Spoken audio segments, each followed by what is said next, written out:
নমস্কার বন্ধুরা, সীমা রান্নাঘর। আমি আজকে বানাবো তালের পুলি পিঠে। আগে থেকে ধুয়ে তালটা খোসা ছাড়িয়ে রেখেছিলাম। তালটা চটকে নিলাম, তালটা মেজে নিলাম। একটা পাত্রে তালের শাঁস নিলাম, লবণ দিলাম, ময়দা দিলাম, মেখে নিলাম। অল্প করে ঘি মাখিয়ে নিলাম।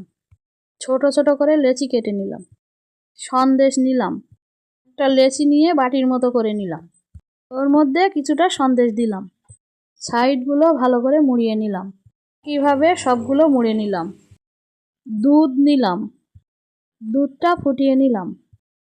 লবণ দিলাম, চিনি দিলাম, দুধটা ঘুঁটে দিলাম। একে একে পিঠেগুলো দিয়ে দিলাম।